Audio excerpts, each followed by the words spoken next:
If you think of the Ring cycle as a symphony, after Die Walküre, Wagner, he needed variety. He needed a scherzo. A scherzo in a symphony brings rhythmic propulsion after something that is deeper emotionally, something that is perhaps more complex. And I think Siegfried fits the bill perfectly. Good morning, everyone. We're going to concentrate in the first part of the rehearsal on scenes 1 and 2. Siegfried is very poorly peopled.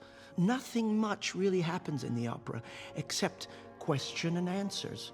Question and answers. People are always looking to find out the next bit of information to get that which they desire. The hatred and the jealousy and the sense of conspiracy is everywhere. That's why, for the performers, the onus is on us to be as convincing dramatists as we can possibly be.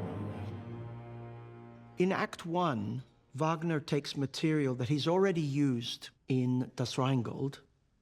We have the same character, Mime, but he's older now, and he is meaner, and he is obsessed.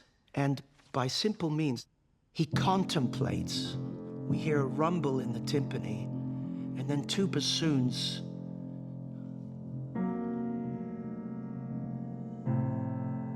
It's an unusual sound, quite nasal. And this music is his reflection. How am I going to forge the sword? But listen how poisonous it becomes.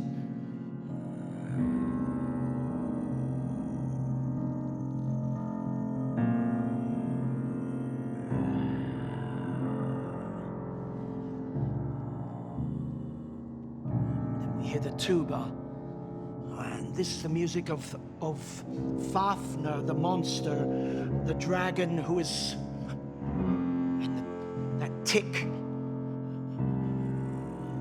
Mime's tick.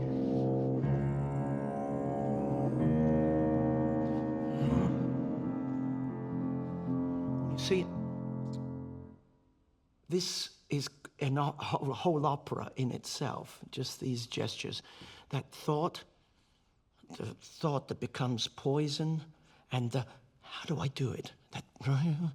That nervous tick, which then becomes the obsessional hammering. With the tick, like he's got the answer. No.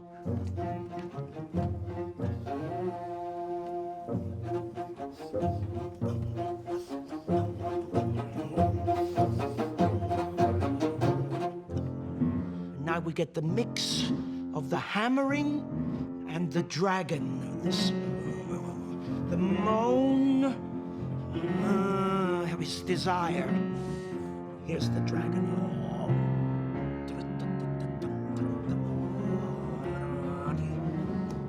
You see how deeply psychological this music is. It's on a, even here, on a completely new level of theatrical understanding from Wagner. We're going to go right from your entrance, hoi ho, okay? Here we go, 15. Against that, we have the young Siegfried. He's like a young Tarzan in a way, you know? Therefore, he must make everything seem easy.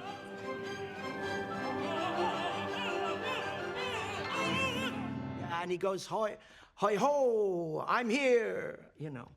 What's fantastic about the first act is the contrast between the scheming Mime and the completely naive, albeit wild and unkempt Siegfried.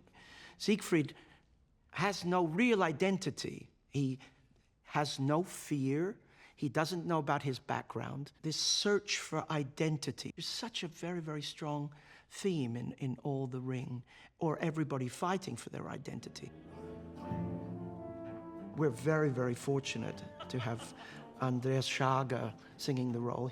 And he has this quality of devil-may-care, which is, I think, the key ingredient, or he also has high notes, which is not to be underestimated, and he has the stamina. Because Act 1 is a tour de force. And in Act 2, he has to sing much more lyrically.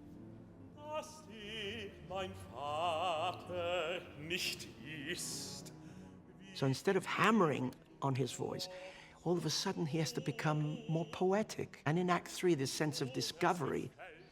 And all of a sudden his singing takes on a newfound sensuality and taste for what he doesn't know. And Wagner making such outrageous demands on the singer, but when it comes off, there's nothing like it. Siegfried is two operas in terms of what Wagner does with the writing. Famously, near the end of Act 2, he takes a 12-year hiatus to write none other than Tristan and Master Singers, but it develops him to a degree. When he starts Act 3, there's another composer there. Everything is now gilded with a sense of genius that has been honed to a level of sophistication and perfection that is just incredible. And to meet its demands, you have to stay on it all the time. It's a challenge, but, you know, that's why you do the Ring. It's an Everest, it's there, and you have to climb it. That'll do it, guys. That's terrific.